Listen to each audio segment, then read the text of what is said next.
memerdekakan budak ya, tadi pembukaannya semua. An Abi Hurairah radhiyallahu anhu qala Rasulullah sallallahu alaihi wasallam ayyuma mri'in muslimin a'taka amra'a musliman istankadallahu bikulli gudwin minhu minan nar, muttafaqun alaih. Ganti lampu itu ya. Tapi saya punya rada terang, enak dibaca. Ganti lampu. Dari Abu Hurairah radhiyallahu anhu, Rasulullah SAW bersabda, ayyuma tidaklah mri'in muslimin, seorang muslim, terang. Biasanya kabur. Tidaklah seorang muslim a'taka amra musliman, dia membebaskan satu orang saja budak. Ini di zaman Nabi sudah disampaikan ya. Istanqadallahu bikulli gudwin minhu minan nar. Maka Allah akan menyelamatkan dirinya dari setiap anggota tubuhnya sebagaimana anggota tubuh yang ada sama budak yang dia merdekakan dari siksa api neraka. Hadis sahih Bukhari Muslim. Ini yang menggerakkan Abu Bakar itu luar biasa. Orang kaya yang tidak hitung-hitung, ketika dengan hadis Nabi ini langsung dia merdekakan semua budak. Padahal itu aset perusahaan, tidak gampang. Satu budak itu bisa harga satu mobil. Satu budak bisa harga satu mobil. Luar biasa. Jadi caranya Nabi memberikan motivasi dan menghapuskan perbudakan. Step, sedikit demi sedikit, pelan-pelan, step by step. Jadi tidak langsung frontal. Ketika orang yang punya budak sudah cinta Islam, sudah senang, tauhidnya sudah bagus, akidahnya sudah bagus, imannya sudah bagus, dia sendiri seperti Abu Bakar, bebas budak-budak yang bisa. Karena jaminannya tidak salah-salah. Setiap tubuh budak yang antum bebaskan satu orang saja, maka antum punya tubuh itu terjaga dari api neraka. Begitu kira-kira. Karena ini membebaskan perbudakan ini luar biasa. Wa Tirmizi wa sahihahu, dan Tirmizi dalam sahihnya an Abi Umamah radhiyallahu anhu, wa ayyuma imri'in muslimin a'taka imra'ataini muslimataini kanata fikakahu minan nar. Subhanallah ya. Demikian juga bukan hanya laki-laki. Karena yang masuk Islam dulu, yang kaya dulu bukan hanya Abu Bakar saja. Bukan hanya laki-laki yang kaya, ada juga wanita-wanita Islam yang memang masuk Islam dia punya harta banyak. Termasuk seperti Khadijah kan. Khadijah itu banyak budaknya. Khadijah itu banyak budaknya. Termasuk Zaid bin Haritsah kan. Dia kasih sama Nabi itu. Yang dia jadi anak angkatnya Nabi itu budaknya Khadijah. Maka kata Rasulullah, tidaklah seorang wanita yang dua orang budak muslimah dia bebaskan. Tidaklah seorang wanita dua orang budak muslimah dia bebaskan, kecuali Allah akan menyelamatkannya dari azab neraka, menyelamatkannya dari neraka. Subhanallah ya, luar biasa. Jadi karena memang ada juga wanita-wanita beberapa yang kaya, sehingga Nabi kasih motivasi bagaimana mereka bebaskan juga budak. Jadi bukan hanya laki-laki, perempuan juga. Wali Abi Dawud, dan dalam sahihnya Abi Dawud min hadis Ka'ab bin Murratan radhiyallahu anhu, wa ayyuma imra'atin muslimatin ataqat imra'atan muslimatan kanat istiqaqaha minan nar. Bahkan wanita,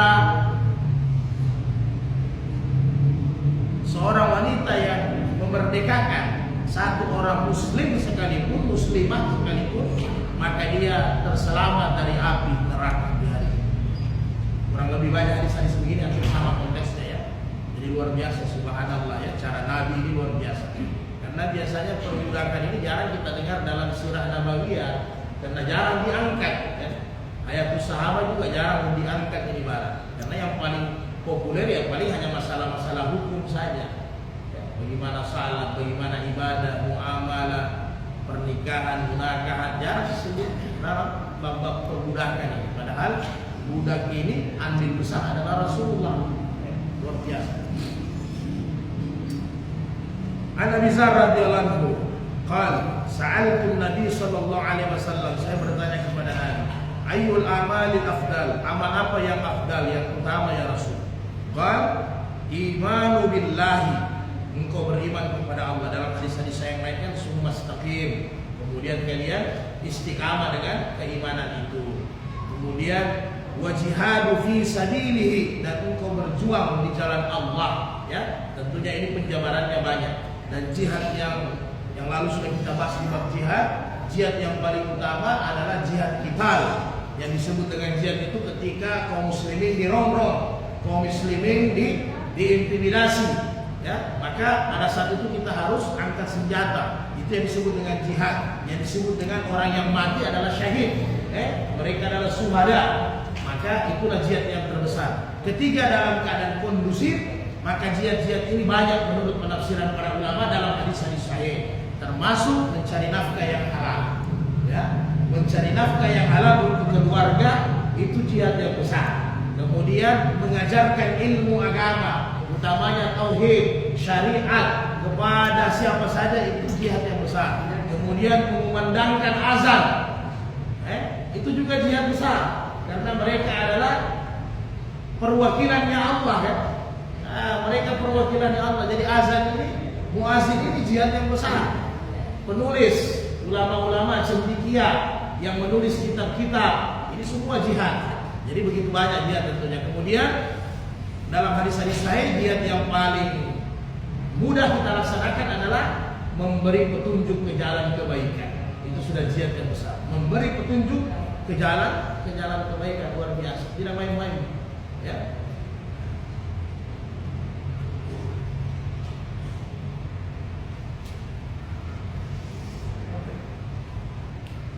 Kemudian qultu fayyur riqabil afdal. Kemudian, ya Rasul, kalau saya mau merdekakan budak, kira-kira yang mana yang bagus? Mungkin kalau pertanyaannya sahabat dalam konteks korban, kalau saya mau berkorban yang mana yang bagus? Kan begitu. Jadi kalau saya mau memerdekakan budak, saya ada kelebihan ya tadi. Kemudian saya mau memerdekakan budak, apa yang bagus? Maka disampaikan sama Nabi, sampaikan aglaha samana. Jadi yang harganya mahal, ya. Kalau harganya mahal biasanya wa anfasuha indal ahliha, muttafaqun alaih. Dan kalau harganya mahal biasanya yang punya, tuannya itu suka. Maksudnya dia jaga, ini kan barang bagus.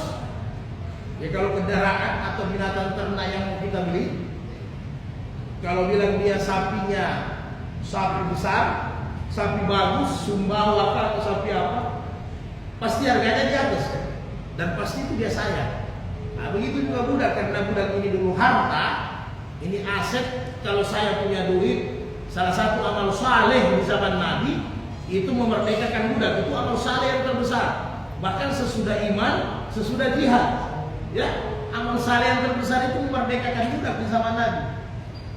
Jadi biar Anda sembahyang bagus, Anda ikut jihad bagus, tapi Anda kaya tidak peduli dengan perbudakan ini, tidak ada gunanya. Berarti tidak kepedulian sosial, kan? Karena memerdekakan budak ini adalah ibadah sosial, seperti mana kurban, seperti mana zakat. Bahkan dia lebih tinggi. Kenapa? Karena fulusnya lebih mahal, lebih banyak fulusnya. Nah, lebih banyak, lebih mahal. Maka kata Nabi, kalau kau mau memang ada kelebihan harta, mau bebaskan budak, cari yang paling mahal. Ya, cari yang paling mahal, kemudian yang paling disukai sama tuannya. Maka itu nilai amal solehnya luar biasa tinggi. Ya, kira-kira begitu. Jadi begitu juga dalam konteks kurban. Sahabat kan sudah jelas. Ditanya bagaimana korbannya Nabi. Nabi selalu sampaikan sama saya, kata Ali, kalau beli korban di pasar cari yang paling mahal. Ini memang agak susah, ya. Namun itulah Nabi. Cari yang tanduknya sempurna, yang warna hitamnya bagus. Kira-kira begitu.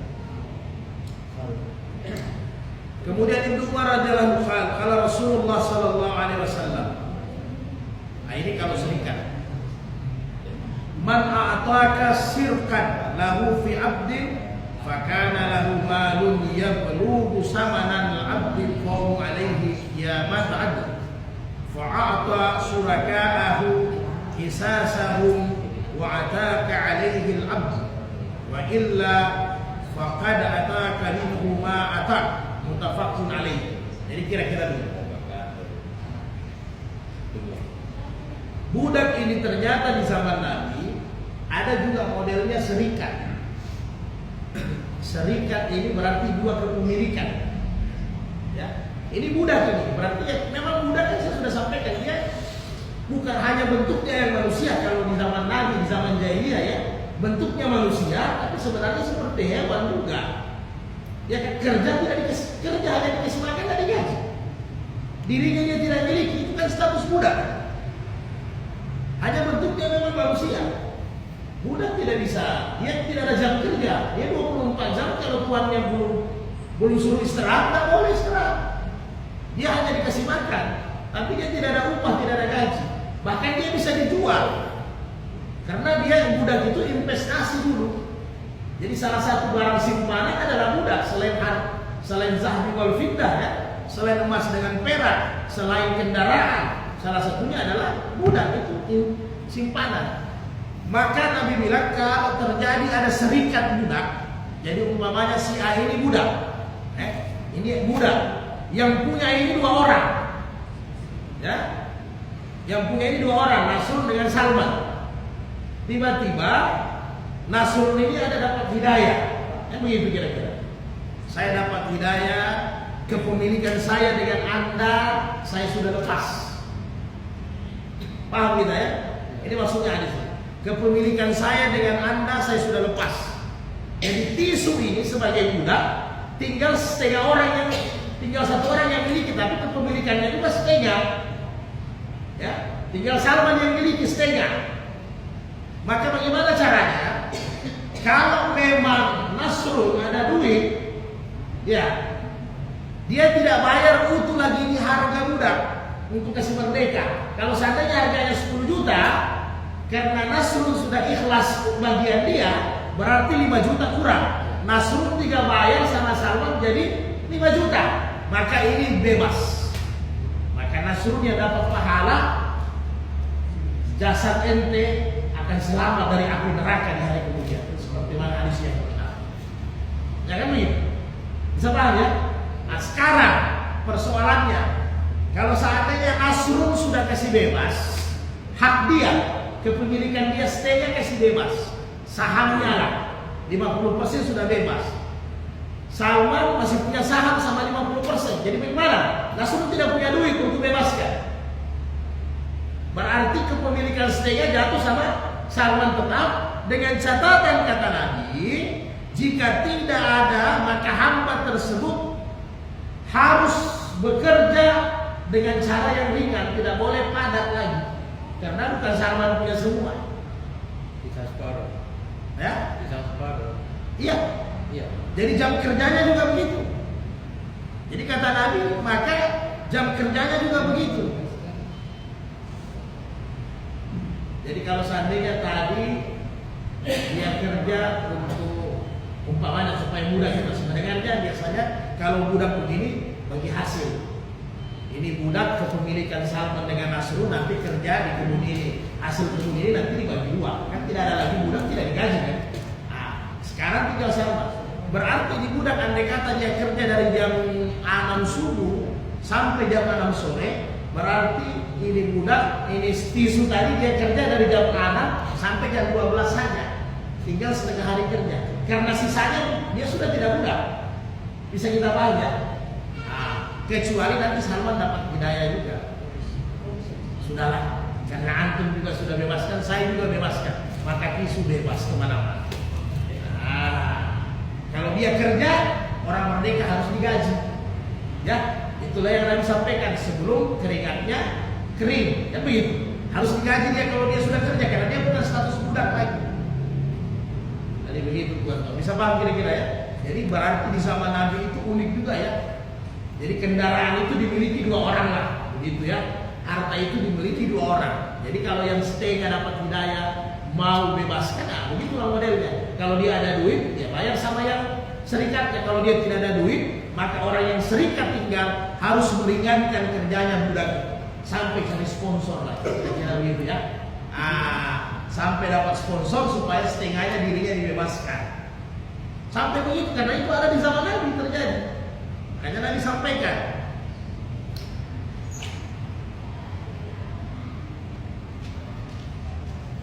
Kemudian walahu ma'an Abi Hurairah radhiyallahu anhu dalam versi lainnya, wa illa qamu alaihi wastas'i wa tas'iyya ghaira masbukin alaihi. Jika tidak memiliki harta seharga hamba tersebut, hamba itu ditaksir dengan harganya. Ini tinggal tergantung berapa dibayar sama. Kalau kena budak ini kan tidak punya harta.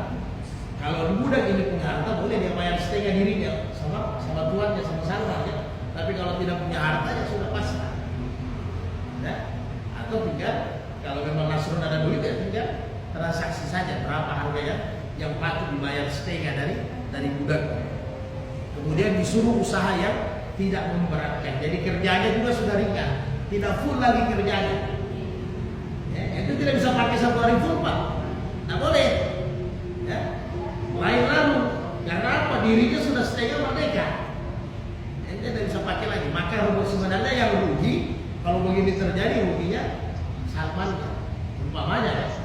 Nah, rugi sebenarnya. Karena apa? Itu ada jaminan penyelamatan api neraka itu, tidak main-main.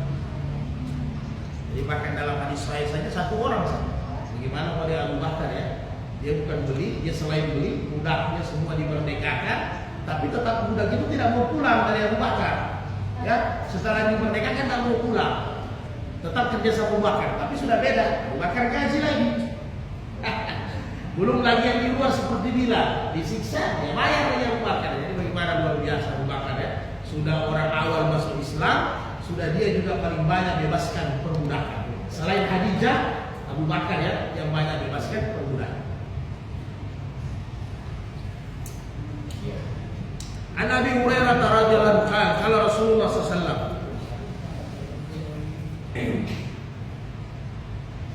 ini unik lagi, la yajzi waladun walidahu illa an yajidahu mamlukan fayastariyahu fayu'tikahu, rawahu Muslim. Tidak boleh seorang anak memperkerjakan bapaknya. Tidak boleh seorang anak menggaji bapaknya, mengupah bapaknya. Aduh, hakai. Ya. Jadi sebenarnya ini bab, biasanya banyak kita ketemu hadis ini, bab tentang ketaatan anak kepada orang tua. Tapi ternyata ini juga dimasukkan di bab budak. Karena memang pernah terjadi yang model ini ya, di zaman Nabi. Jadi tidak boleh seorang anak mempekerjakan bapaknya kecuali illa an yajidahu mamlukan, kecuali dia dapati bapaknya itu statusnya budak. Sabarnya. Paham ya? Statusnya budak yang dimiliki orang. Jadi tisu ini dia budak. Nah, begitu. Kemudian dia punya anak laki-laki taruhlah ya. Secara Islam bagaimana hukum anaknya? Apakah anak itu budak atau tidak? Anak itu statusnya orang merdeka atau budak? Ini budak. Dia punya anak. Anaknya ini dalam hukum Islam, apakah dia tetap budak atau sudah orang merdeka? Merdeka, ya. Anak budak itu statusnya merdeka, bukan budak lagi. Bukan budak lagi. Ini bisa terjadi. Si budak melahirkan anak-anaknya sampai dewasa, kemudian bapaknya dia pekerjakan, tidak boleh durhakai walaupun bapaknya itu budak. Itu tidak boleh. Yang boleh kalau dia dapat bapaknya itu budak, maka kata Nabi hendaknya bapaknya itu dibebaskan supaya itu anak yang bertakwa, anak yang tidak durhaka. Bebaskan bapaknya, bukan dia jadikan lagi budaknya. Nanti ada hadis-hadis berikut. Karena itu nasabnya. Tidak boleh. Mentang-mentang bapak kan budak, tapi tidak tahu dia lahir dari budak juga. Hanya memang secara hukum anak budak itu sudah merdeka, bukan budak lagi. Nah, dalam konteks kekinian ya kita lah Jangan sampai kita terlalu kaya, ya. Ini bisa terjadi bukan hanya bapak ibu ya. Kadang kita tidak sadar orang tua sudah setengah mati urus kita. Ya enggak? Ya mas? Dititipkan anaknya lagi. Ya. Nah ini konteks kekinian. Orang tua itu Pak Guru sudah besarkan anak luar biasa itu. Ya kan? Anak pergi kerja, dititipkanlah itu anak ke orang tua. Ini tidak ada upah ini ya. Kalau ada upah lebih berdosa lagi. Bu, ini duit 1 bulan jaga anak saya. Wah, nauzubillah min zalik. Bahlul, jahil. Jadi jangan berkomentar orang tua yang sudah berusia lanjut nantinya mungkin tanda-tandanya rambutnya putih. Nah, begitu. Banyak. Tanda-tandanya mungkin rambutnya putih. Mereka mau tenang. Ya, kita harus pahami. Mereka itu butuh ketenangan. Tidak mungkin terulang lagi kehidupan mereka urus kencingnya anak kau, urus tainya anak kau, urus makannya anak kau, sayang cucu. Tapi jangan limpahkan itu kepada mereka lagi. Mereka sudah finish.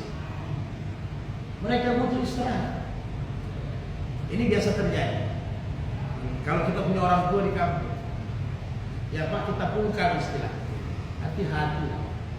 Memang orang tua kalau kita pungkam, dia senang masakan kita banyak-banyak. Dia senang standby masak terus. Ya kan? Sampai kasur, semuanya lah dia bereskan, kita punya tempat tidur. Karena namanya orang tua status anak sampai kapanpun tetap anak. Kalau itu anak umur 70 tahun, orang tua sudah 100 tahun lebih, tetap itu anak dia anggap. Itu sudah fitrahnya orang tua. Tapi kita anak yang harus paham. Akhirnya kita kasihkan. Dia pulang kampung, makanan diuruskan sama orang tua. Setelah pulang, apa yang terjadi Pak Guru? Dapur berantakan, kamar tidur kita berantakan, rumah berantakan. Ini sudah putih rambut dia, belakang dia sudah sakit. Kita pulang enak-enak, salaman, titip duit pakai uang, salaman, cium tangan, seolah-olah sudah berbakti kasih uang 1-2 juta. Tapi pas kita pulang apa yang terjadi? Dia kerja berat. Padahal ketika kita pulang seperti itu menu makanan dia masak tiap hari. Tidak mas. Paling yang dia masak menu makanan itu hanya nasi sayur. Kalau ada sudah dia punya lauk, satu cukup. Ini kita kadang kita buat seperti pekerja orang tua kita. Nauzubillah min dzalik, janganlah. Kalau Anda profesional, Anda ada kelebihan, Anda memang diizinkan suami keluar kerja, silahkan. Tapi ambil pembantu yang rawat anak Anda nanti gaji. Kalau perlu, begitu modelnya. Pas sudah orang tua kita tak mampu sudah jaga kita punya anak ya, cucunya sudah SMA, nah dijaga lagi kan? Kita juga makin mapan. Kalau kita pegawai yang mungkin sudah golongan 4 ke atas, kepala dinas, kepala sekolah atau apa saja, anak kita sudah besar-besar, orang tua tidak ada yang urus. Karena anak kita kuliah, kita juga makin mapan. Yang terjadi apa? Dibawalah ke panti sosial, dibawalah ke panti jompo. Saya tidak berpikir itu hatinya orang anak-anak ya. Di mana hati mereka itu? Maksudnya ketika kan banyak itu dia bawa dengan mobil, ya dia bawa dengan mobil orang tuanya, sepekan sekali dijemput orang tuanya hari Sabtu dengan Ahad. Tapi nanti hari Ahad sore orang tuanya dibawa dengan mobil ke panti jompo, dititip langsung. Apa perasaan lu? Maksudnya dia perasaan berbakti, senang lah perasaan dia. Tapi kenyataannya banyak. Apalagi di kota kan panti jompo itu kan. Perasaannya itu gimana? Kadang kita dulu orang tua kerja dibawa kita Pak. Iya, digendong, gak ada gendongan Jawa itu kadang dibawa. Saya ada di salut yang jelas-jelas saja ada itu seperti apa bedanya dengan penyembah matahari seperti Jepang kan? Kalau Jepang orang tuanya sudah meninggal, dia bawa ke pantai jompo Pak Mas. Dia bawa ke gunung. Ya kan? Nanti dilepas di sana sampai mati, selesai lah. Ya memang mereka penyembah matahari. Sudah jadi tradisinya. Jadi itulah, jangan sampai lah ya orang tua kita jadikan karyawan. Ingat dalam hadis-hadis sahih yang lalu sudah kita bahas tentang rumah tangga, bahwa harta anak laki-laki itu adalah harta orang tuanya. Ya, tidak ada cerita itu. Datang orang mengadu kepada Nabi, "Ya Rasul, bapak saya selalu mengambil uang saya tanpa sepengetahuan saya, ya Rasul." Jangan begitu. Bapak saya ini mengambil duit saya. Maka dipanggillah bapaknya, dipanggillah itu anak, "Kau yang durhaka. Harta kau semua itu adalah harta orang tua kau." Ya kan, ini konteks di zaman Nabi ada yang mengadu sama Nabi. Orang tuanya ambil hartanya sampai sepengetahuan, jadi mengadu sama Nabi. Tidak nanti harta balik ya. Sampai mana berarti kalau diambil kok tidak penuhi kebutuhan orang tua kau kan? Siapa tidak penuhi kebutuhan orang tua kau? Ini kan terjadi sama Ibnu Umar. Ketika berselisih rumah tangga, Ibnu Umar kasih putusnya. Sampai dia tidak tertulis anaknya. Kau pilih istri kau atau pilih saya sebagai bapak? Sampai begitu Pak. Ini ulama sahabat. Ternyata bisa terjadi. Makanya kalau tidak connect mantu dengan mertua, sulit deh Pak. Nanti jadi dilema. Jadi jangan sampai orang tua kita ubah, ya. Jadi jangan sampai. Karena biasanya juga orang tua itu senang kalau dia sudah tua, anaknya ada usaha, yang korek-korek kasih saja dia korek-korek kan. Dia susun barang, ya memang kita tidak suruh. Ya kan kalau udah berkeringat, udah enak dia rasa. Tapi jangan kau sampaikan lapas, "Pak ini kasih kau 1 bulan Pak." Aku sehilang lagi. Kalau ente punya saudara, ente dapat model begini, ente sapu. Orang tua diperlakukan begitu. Kemudian An Samurah bin Jundub radhiyallahu anhu Nabi sallallahu alaihi wasallam, "Man malaka zarahimin muhramin fa huwa hurran."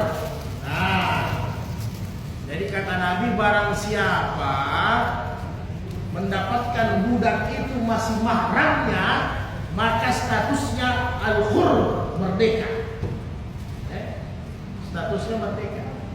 Kok bisa terjadi? Saya punya mahram tiba-tiba jadi budak, ya mungkin. Misalnya, akhir ini uang 20 juta, begitu. Tolong ke pasar, karena budak itu dijual di pasar Pak. Makanya saya bilang tadi kayak binatang ternak. Budak itu dijual di pasar. Kalau pasar saham masih banyak modelnya kalau jual saham kan. Ini dijual di pasar. Akhir ini uang 20 juta, cari budak yang bagus. Begitu. Akhir bawa duit saya, jangan ke pasar. Kemudian dibawa sama saya. Ya kan? Abah, ini harga 20 juta, ini budak. Setelah cek, ternyata ada hubungan nasab, mahram.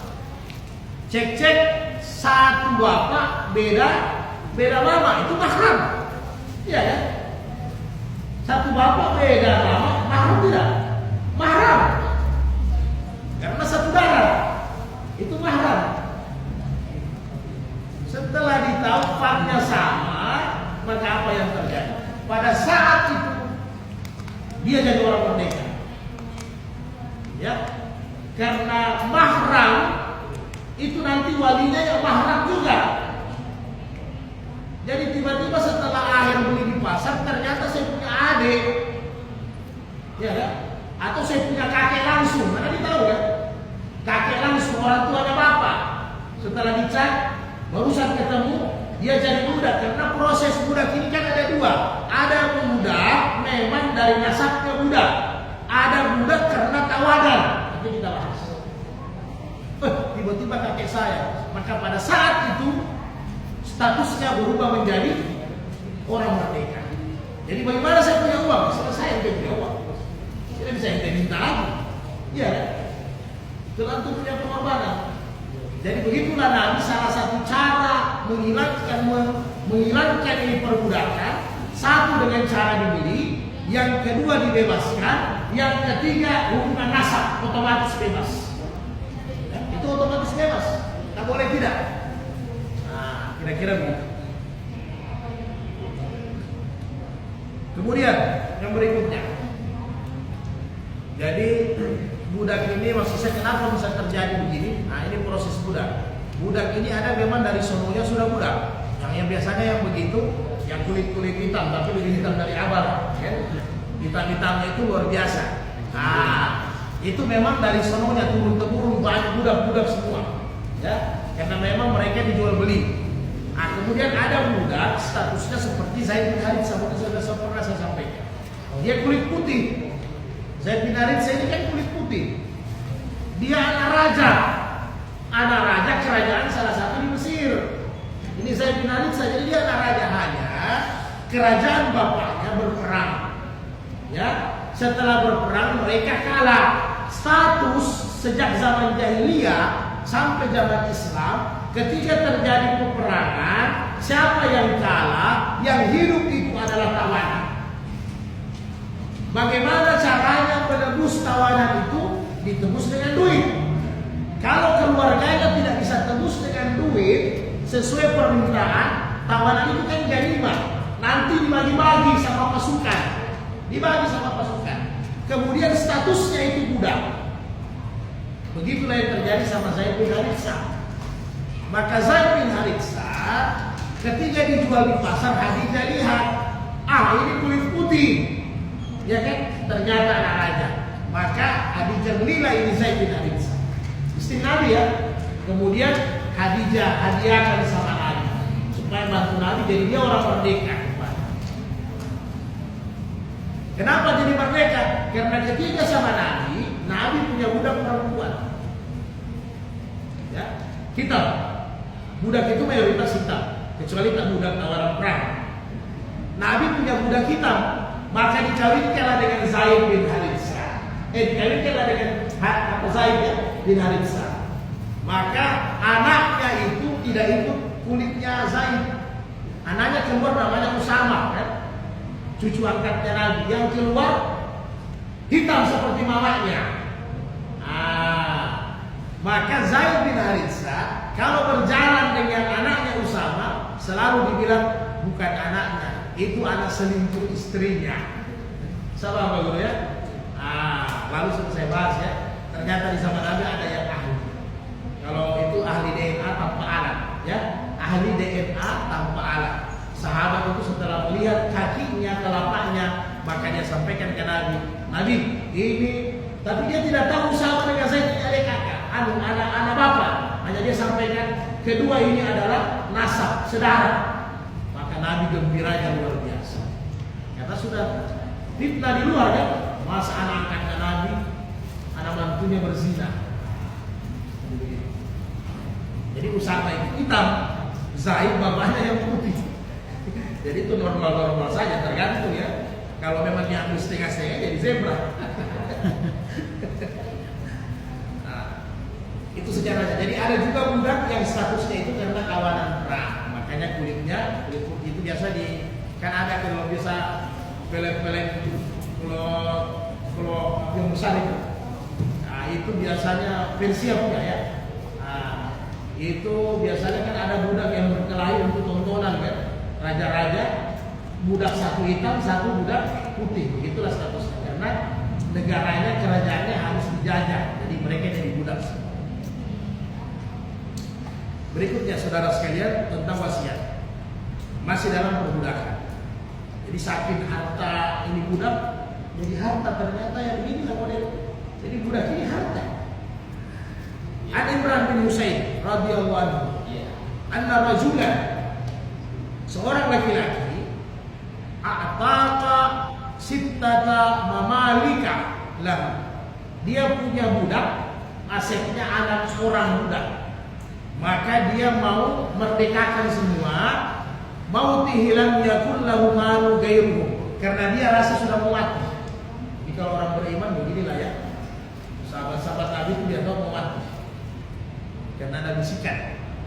Innal ladzina qalu rabbuna Allah tsumma istaqamu tatanazzalu 'alaihimul malaikah alla takhafu wa la tahzanu wa abshiru bil jannah. Kan begitu kan? Jadi kalau orang yang mau mati, orang beriman, mas hati-hati, dagangannya sudah kasih rapi, semuanya saya datang mau jemput, itu malaikat datang sampai yakin sih. Ya. Nah, jadi ini orang beriman. Jadi ketika dia merasa mau mati, maka dia mau tulis wasiat supaya budaknya ini anak simpanannya lah ya dibebaskan semua. Fada'a bihim Rasulullah sallallahu alaihi wasallam. Diberitahu sama Nabi, ini sahabat ini mau bebaskan budaknya, mau tulis surat wasiat ya, supaya ahli warisnya tidak dapat. Semua dibebaskan kan begitu. Maka dikasih tahu sama Nabi, fajazahum aslasa. Maka Nabi bagi dua ini, bagi tiga ini budak. Kan 6 orang. 1, 2, 2, 3 dibagi 3 jadi 3 kelompok jadi 6. Nabi bagi 3 ini budak, summa aqra'a bainahum, kemudian Nabi pilih mana yang layak dimerdekakan. Ya, Nabi pilih. Jadi harus banyak zikir itu budak itu. Jadi jelas pilihan Nabi itu tidak salah-salah pasti ya. Jadi Nabi pilih fa'ataka asnaini wa araka arba'atu. Maka dipilih 2 yang merdeka, 4 dikasih sisa. Wa qala lahu qawlan sadida. Setelah itu Nabi datang sama sahabat yang mau meninggal itu, Nabi datangi dia, Nabi marah dia. Nabi ucapkan kata-kata yang agak keras sama dia, qawlan sadida. Nabi agak marah. Apa Nabi sampaikan? Seperti hadis-hadis yang lalu. Kata Nabi tahu kualitas keturunannya, Nabi tahu kualitas ahli warisnya, keturunannya Nabi tahu. Nabi sampaikan, kau lebih baik tinggalkan anak-anakmu dalam keadaan tidak meminta-minta. Ya kan? Nabi adalah bukankah Allah telah memberitahu bahwa setiap wasiat harta maksimal 1/3, tidak boleh semuanya. Di hadis sahih yang lain datang sahabat, ya Rasulullah, saya ingin harta saya semua saya sedekahkan. Ya kan, karena agak-agaknya saya mau mati. Jadi beda ini ya. Beda bersedekah besar-besaran belum mati, beda besar-besaran dia sudah ada tanda-tanda. Bisa kita paham, beda. Nabi korban 30 ekor. Kenapa begitu? Anak-anaknya ada. Nabi kan belum mati. Nabi lagi sehat-sehat. Nabi. Jadi harus banyak-banyak. Fastabiqul khairat. Nah, ini sudah mau sakarat, sakit. Ya Rasul, saya ini sudah sakit-sakitan. Saya mau sedekahkan semua tanpa pakai waris. Nanti disuruh tulis surat bahwa semua harta saya, semua saya sedekahkan. Nabi marah. Nabi bilang tidak boleh. Boleh enggak setengah ya Nabi? Tidak boleh. Sepertiga? Boleh. Itu batas maksimal. Allah turunkan ayatnya begitu. Jadi tidak boleh memberi sedekah lebih daripada 1/3. Harus ada hak ahli waris 2/3. Jadi kalau harta kita 9, 3 saja. Kalau kita punya 9 juta uang umpama, ante sudah mau sakarat, yang berhak ente pakai untuk kebaikan hanya 3 juta. 6 juta itu kasih hak ahli waris. Karena anda punya jenazah harus mau diurus. Masih banyak yang lain. Siapa tahu anda punya utang. Jadi Nabi tanya ke sahabat yang lain dalam versi hadis saya lain, kau punya utang? Tidak ada utang saya Nabi. Jadi Nabi sampaikan lebih baik kau tinggalkan anak-anak kau, jangan sampai mereka nanti jadi pengemis. Kan begitu? Nah, itu yang Nabi khawatirkan. Nabi agak bersuara keras sama dia. Jadi ini sama dengan budak tadi. Jadi budak tadi mau dia merdekakan semua, Nabi tahan. Jadi Nabi bagi 3 kelompok, yang 2 dimerdekakan, yang 4 kembali jadi status budak, ya, supaya nanti ketika ini sahabat meninggal, anaknya masih ada harta 4 budak, ya. Nanti kalau urusannya anaknya dapat hidayah juga, dia memerdekakan itu urusan lain. Tapi ini budak uang ini loh, dia bisa bawa ke pasar seperti sapi, dia jual harganya mahal. Nah, jadi begitu. Jadi bayangkan Islam mengatur sampai orang yang status budak itu diatur, ya. Di sini kan kelihatan Nabi tidak arogan. Jadi santai betul cara Nabi, ya. Santai sekali cara Nabi untuk menghapus ini perbudakan. Luar biasa Rasulullah, ya. Komplit Nabi. Allahumma shalli ala. Selanjutnya 2 hadis lagi. An Safinah radhiyallahu anhu qala, dari Safinah, ini bekas budak juga. Maulanya istri Nabi. Kuntu mamlukan li Ummi Salamah ummul mukminin. Faqalat a'tituka wasturitu alaika an tahduma Rasulullah sallallahu alaihi wasallam ma'ista. Jadi Ummu Salamah sampaikan, jadi istri Nabi saja masih ada budak. Itu luar biasa Nabi, tidak langsung dia teror istrinya. Bebaskan, berdosa itu. Ya, status manusia sama. Tidak ada kasta di mata Allah. Nabi tidak arogan. Jadi perlahan-perlahan akhirnya Ummu Salamah masih punya harta sendiri, karena ini Ummu Salamah kan janda. Ya, dia punya harta sendiri. Dia orang mapan yang dikawini sama Nabi. Nah, setelah dia mungkin dapat hidayah, maka dia panggil itu budaknya, wahai Safinah, hari ini saya bebaskan engkau, tapi ada syaratnya. Dia pakai syarat. Syaratnya engkau bantu Nabi sampai engkau meninggal dunia atau Nabi yang meninggal dunia. Subhanallah. Kira-kira mau tidak orang? Jadi dia bukan luar biasa, tidak mau gembiranya ini Safinah radhiyallahu anha. Bantu Nabi, Pak. Air wudhu saja diperebutkan. Ini orang yang bantu Nabi, orang dalam, ya. Dah lama, ya. Anas bin Malik, Abu Hurairah, ini orang-orang yang bebas, ya, yang enak masuk di rumah Nabi. Termasuk Safinah, sampai meninggal dia, hikmat sama Nabi. Subhanallah, malah kalau boleh Safinah pasti bilang begini, biar jauh saya muda, yang pasti sama Nabi terus, kan kira-kira gitu, ya. Tapi ternyata luar biasa. Inilah Nabi. Jadi biar sama istri-istri beliau tidak juga arogan, langsung hantar Ummu Salamah. Jadi nanti Ummu Salamah sendirilah yang sadar dapat hidayah, dia bebaskan. Jadi satu-satu. Luar biasa. Tapi tidak salah-salah Safinah. Syaratnya dikasih ini syarat yang luar biasa. Ya, hikmat seumur hidup sama Nabi. Kalau tidak Nabi yang meninggal, dia meninggal. Ini luar biasa, nggak salah-salah itu Pak. Allahu Akbar. Ini sekarang rambutnya saja tidak jelas, orang sudah ada, sudah gila-gila. An Aisyah radhiyallahu anha Rasulullah kata innamal wala liman ataka mutafaqun alaihi. Ini lagi wala. Kemudian hadis terakhir wa fi ibnu Umar radhiyallahu anhu kalau Rasulullah al wala'u luhmatun kaluhmatin nasaba la yubau wa la yuhib. Rawahu Syafi'i wa sahih Ibnu Hibban. Jadi wala milik orang yang memerdekakan adalah kekerabatan, sama halnya kekerabatan, keturunan tidak boleh dijual dan tidak boleh dijual belikan, tidak boleh dijual, tidak boleh dibeli. Begini maksudnya. Seperti Safinah. Safinah itu mantan tuannya siapa? Ummu Salamah. Ummu Salamah berarti Safinah maula Ummu Salamah, kan begitu? Nah, itu yang maksudnya di hadis. Maula itu kan bekas budak. Nah, jadi itu Safinah maulanya Ummu Salamah. Kenapa dia seperti kerabat? Begini.